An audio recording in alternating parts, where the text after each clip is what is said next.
reka nongere ngusuhuzana ariko nguha n'ikaze uwe mukunzi wacu nshuti yakadasohoka tudahwema kubana mu makuru n'ibiganiro tugenda tunyuza ahangaha. Reka nkubwire ngo uru w'agaciro gakomeye wamaze gukanda subscribe, nibutse nawe utari wabikora kubikora akakanya kugira ngo buri gihe cyose dusenguru cyangwa se ikiganiro uzajya ubasha kukibona 5 kuri 5, bityo tubashe kubana mu makuru n'ibiganiro tugenda tunyuza ahangaha ku Kuri News TV. Nanone rero nyemerera untize umwanya we mutoya tubashe kurebera hamwe aya makuru, dore ko ari breaking news, ari amakuru utapfa gusanga handi ya makuru aba yizewe. Ni nyuma gatoya y'ibirimo kubera hariya mu burasirazuba bwa Kongo. Nanone niyo makuru tugiye kuba twagarukaho nyuma yuko M23 ifashe ikibuga cy'indege ndetse by'umwihariko igafata n'uduce tugiye dutandukanye mu mujyi wa Goma. Kugeza ubu ibihugu by'ibihangage byatangiye kuba byayihamagara ndetse no kuba byayihereza gasopu mu kuba yafata Goma,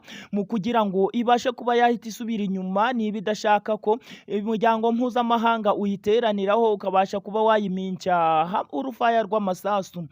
Kugeza ubu ngubu mu Burundi ibintu byakomeje kuba agaterera nzamba hagati y'umusenateri Reveriyani Ndikuriyo uyoboye umukambwe wa CNDD-FDD. Kugeza ubu ngubu Evariste Ndayishimiye yahise atumiza indi nama y'igitaraganya mu kugira ngo habashe kwigwa kuri discipline y'uyu senateri Reveriyani Ndikuriyo. Bivugwa ko ashigikiwe n'abajenerali ndetse n'abayobozi mu bya gisirikari bagiye batandukanye, babashiye kuba bamuhereza icyizere ko bagomba kuba bakora kudeta cyangwa se kuba bamufasha mu matora ya 2025 ateganijwe y'umukuru w'igihugu.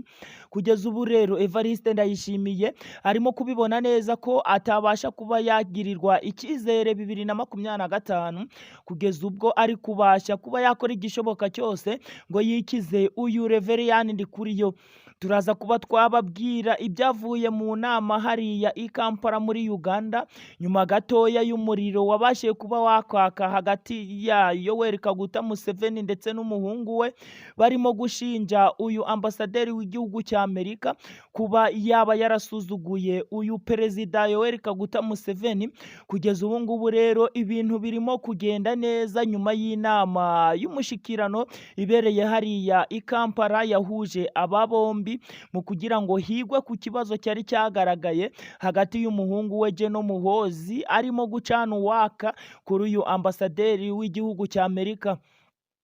Reka twihuse cyane tudatinze tuze kubasesengurira akantu ku kandi. Ahangaha rero ni naho wasanga amakuru yizewe. Reka tuze kuba twabagezaho aya makuru mu buryo burambuye. Reka tuze guhera ku iyi nkuru ivuga ko M23 nyuma yuko imaze kwigarurira uduce tugiye dutandukanye ndetse no gufata ikibuga cy'indege cy'umujyi wa Goma, kugeza ubu ngubu yategetswe kuba yahita isubira inyuma mu maguru mashya mu kugira ngo yubahirize ibyamasezerano yabereye i Rwanda no gukomeza kwihesha amahoro nk'uko byategetswe n'uyu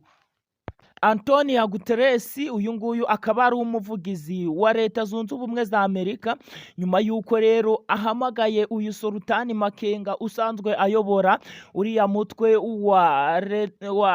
M23. Kugeza ubu ngubu yaje kuba yahita ahamagara n'uyu Cronel Nanga usanzwe ayoboye ashaka rya FC Flavor Congo ribarizwamo uyu mutwe mu 23, abategeka ko vuba byihuse cyane batagomba kuba bakandagiza ikirenge cyabo mu mujyi wa Goma, bigomba gukorwa vuba mu bwangu bagahita basubira inyuma ngo niba badashaka ko umuryango wunze ubumwe uhita ubaremeraho uburimiro ndetse ukabasha kuba wabasukaho bibombe bigiye bitandukanye. Ndetse bivugwa ko n'Ubufaransa bwabashe kuba bwahita buhamagara uyu nguyu Sorutani Makenga ndetse n'uyu nguyu Cronel Nanga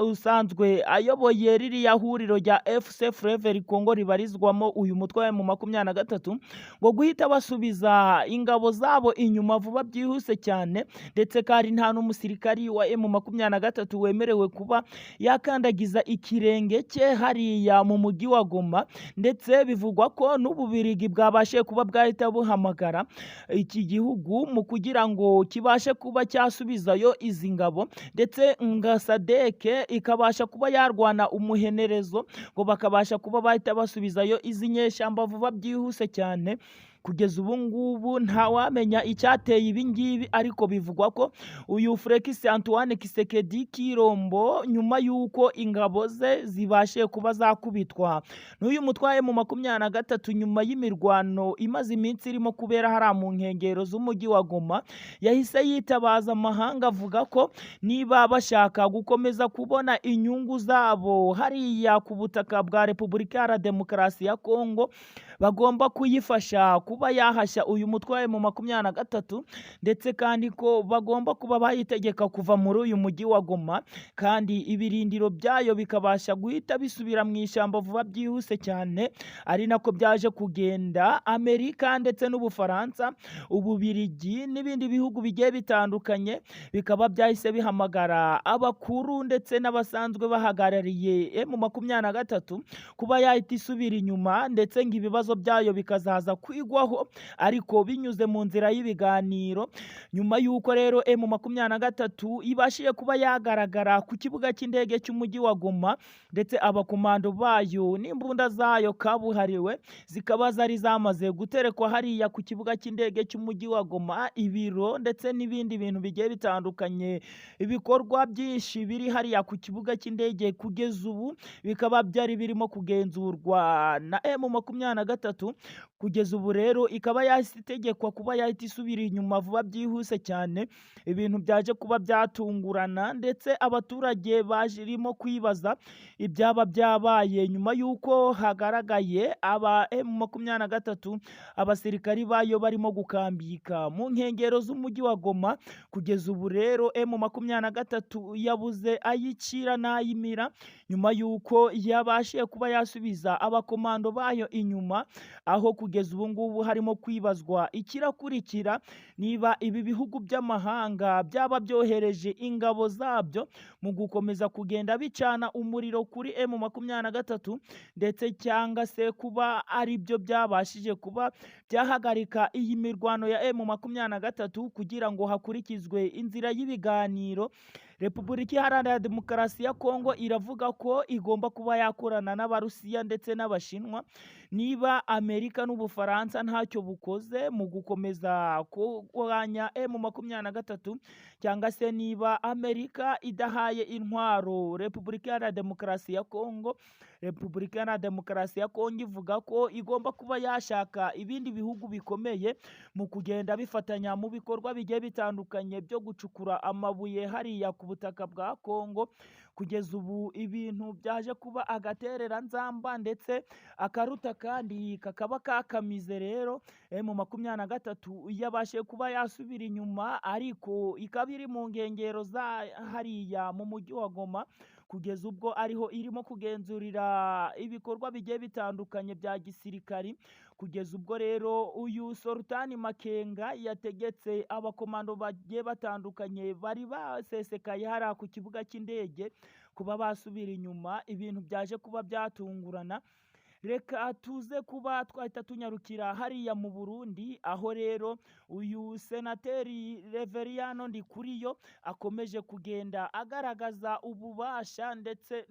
n'ubunararibonye hariya mu gihugu ndetse no mu gisirikari by'umwihariko cy'u Burundi, aho rero kugeza ubu ngubu igihugu cy'u Burundi kirimo kugwanirwamo n'ibihangage bibiri, kuri uyu Reveriyano Ndikuriyo ndetse na Perezida Evariste Ndayishimiye wahise atumizaho inama y'umukambwe FDD na SNDD mu kugira ngo higwe kuri disipurine nyayo y'uyu Reveriyano Ndikuriyo, aho Evariste Ndayishimiye arimo gushaka ibimenyetso kabuhariwe ndetse n'ibindi bimenyetso akagenda abishakisha byo kuba yashinja uyu nguyu senateri Reveriyano Ndikuriyo kuba yaba yaranyereje amafaranga y'iri shyaka rero ariryo risanzwe riri ku butegetsi. Kugeza ubu ibintu byaje kuba byagorana, ndetse abantu bamwe na bamwe bakagenda basesengura ko ibi ngibi bitabasha kuba byashoboka kuba uyu Reveriyano Ndikuriyo yakurwa muri iri shyaka,